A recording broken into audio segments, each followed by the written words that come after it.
Hello, one and all, and welcome to my predictions video for this Sunday's upcoming Hell in a Cell pay-per-view. These are going to be my full thoughts and predictions for each of the 8 announced matches on the Hell in a Cell card.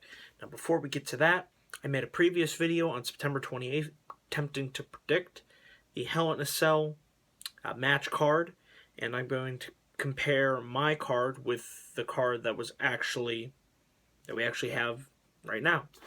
So on my card, I was able to successfully predict Seth Rollins versus Kane for the WWE Heavyweight Championship.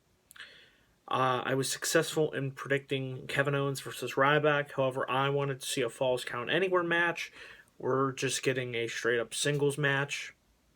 I also correctly predicted the New Day versus the Dudley Boyz, but I predicted a tables match, and we're just getting a straight-up singles match. So those were the only matches that I correctly predicted on my card. So with that out of the way, let's get into my predictions for the Hell in a Cell pay-per-view. My overall thoughts on this pay-per-view, the build-up for it, I think it's been a really piss-poor job. I am not really looking forward to watching this pay-per-view at all. And if it wasn't for the main event, Lesnar versus Undertaker, in Hell in a Cell, I probably wouldn't want to watch this show. It just feels like a skippable show. The Raws leading up to it have been lackluster and have been some of the worst of the year, and it just feels like WWE's on autopilot. Ratings are going down, and it feels like just the same old, kind of looks similar to Night of Champions from the month before. There's no stipulations added to the rematches of Charlotte versus Nikki. It's another singles match. Same with the New Day versus the Dudley Boyz. Ryback versus Owens. But we'll see. It could be a good show. I don't know. I'm just not... From the way it looks on paper, it doesn't look good right now. But who knows? Anything can happen. So with that, let's get into my predictions for the card. We start with the pre-show match. A rematch from Raw. It's Dolph Ziggler, Cesaro, and Neville versus Rusev, Sheamus, and King Barrett. Apparently they don't know what to do with these guys, so they're just going to throw them all together into a six-man tag, a rematch from Monday. And since the heels won on Monday, the babyfaces are going to win on Sunday because it's 50-50 booking. It doesn't allow really anybody to get over. It's just trading wins and losses, and it doesn't lead it to anything. So I'm sure it'll be a fun match, but it doesn't mean anything. They're not doing anything with these talented guys. I just don't understand it. I mean, you have 30 creative writers. Use them.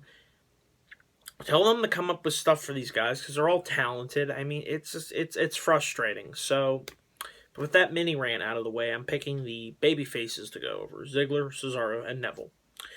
Moving on to the actual card, we have John Cena versus a mystery opponent for the United States Championship. Now, we all know Tyler Breeze, for whatever reason, debuted on SmackDown. I mean, it's great he's on the main roster, but really, SmackDown, you wouldn't have him debut at the pay-per-view or on Raw. But I most likely see this as Tyler Breeze accepting the challenge, and it should be a good match. This is actually one part of the show that I'm intrigued and looking forward to. And since Cena would be taking time off, I'm predicting Tyler Breeze to defeat John Cena and become the new United States champion. But of course it won't be clean. It'll be in some hokey fashion. But a win's a win. So that's what I'm predicting for the U.S. Open Challenge. We then have Kevin Owens defending his Intercontinental Championship versus Ryback. This could be a good match. I like their match at Night of Champions. I really wanted them to up the ante and put a stipulation on this. They didn't see the need to do that, so we're just getting another singles match. I mean, Kevin Owens is you gotta win. I mean, I don't see the title dropping, going back to Ryback, so quickly. I mean, Owens, I predict, will have a long reign, probably go all the way to WrestleMania, where I would like to see him face Sami Zayn. I mean, that would be beautiful storytelling. It would be a long journey, and then the culmination of a long-standing rivalry on the independents and throughout NXT, and there would be continuity there. So that's what I'm predicting. I'm predicting Kevin Owens to retain his Intercontinental title over Ryback. Then next up, we have New Day versus the Dudley Boyz I don't care about this match. I'm sorry. I mean, it's for the tag team championships, but it's another singles match, and I really wanted them to make this a tables match because the way they were talking about the tables all the time, it just seemed natural. I'm like, okay, this is how we're gonna up the ante. We're gonna put them in a tables match. And then it's like, ooh, at least there's a stipulation. There's something, to get excited about. And the other fact is, they've had these guys touch so many times. They've had them fight on Raws and on SmackDowns and at the live from MSG house show. You've seen it so many times, you become desensitized to it, and you don't, therefore, it doesn't feel special, and you don't really care about it. So, thank you, WWE, for continuing to put out the same shows, the same matches week after week after week, and then when we get to these special events, it doesn't feel special. So in all honesty, I'll pick the New Day to retain the tag team titles, but I wouldn't be surprised if the Dudley Boyz won, but I'm picking New Day to retain.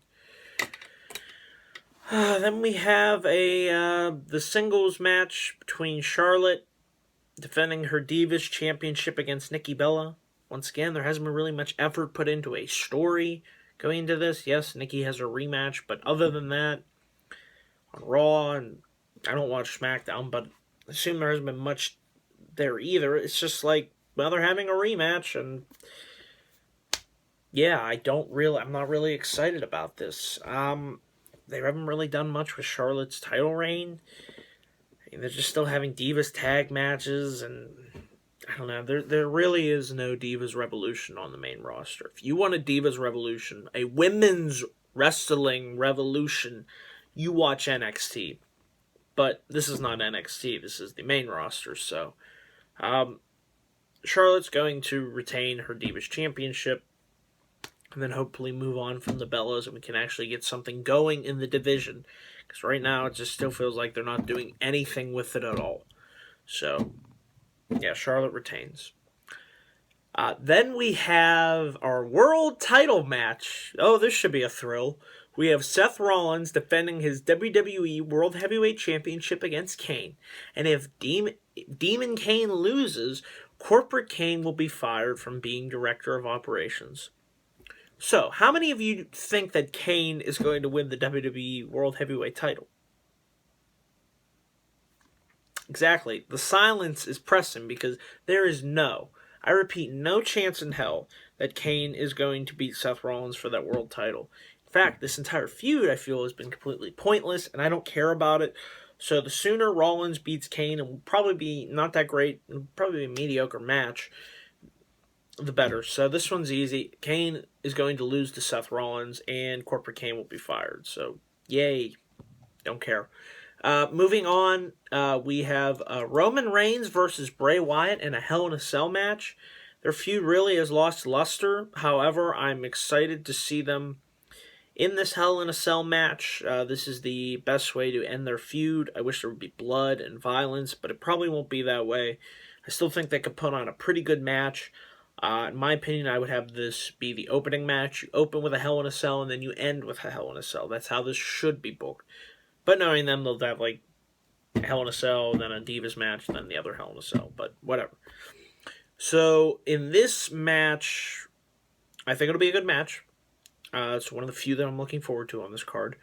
And I am predicting I'm going to go with Bray Wyatt beating Roman Reigns. I know it's probably not going to happen, but I think Wyatt really would need the win more than Reigns. He can go on and struggle and, kind of soul search in a way, and he doesn't always have to win.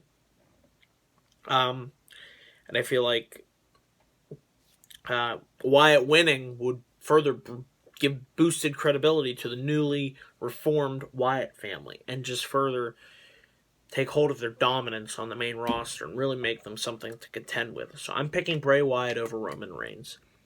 And then we have the one match that probably all of you really care about, because let's be honest, it's Brock Lesnar versus The Undertaker in a Hell in a Cell match. Now, the build really hasn't been there. I mean, they had these guys appear on Raw on Monday, and they only had them stare down each other. There was no physical altercation. So I haven't really been a fan of the build, or the lack thereof. However, I think these two are going to put on a fantastic, old-school violent Hell in a Cell match that we're going to remember. I don't think it's going to be as good as their previous Hell in a Cell match in 2002, which was a damn great match. Very good match. Watch that on the network if you've never seen it. I believe it's on No Mercy 2002, but I will double check for you. But, yeah, they previously fought at the, at the No Mercy 2002 pay-per-view, Lesnar and Taker. So I don't think it'll be as good as that Hell in a Cell. However, I still think it'll be a very good match and will be match of the night.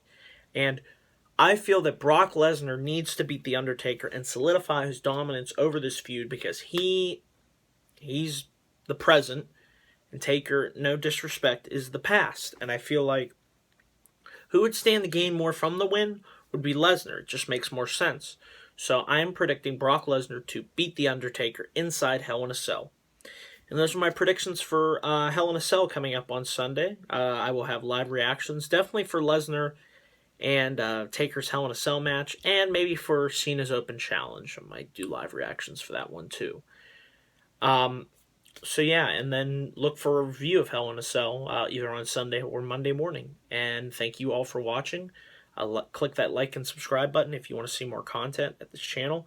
And everybody just have a good day and a great weekend. And peace.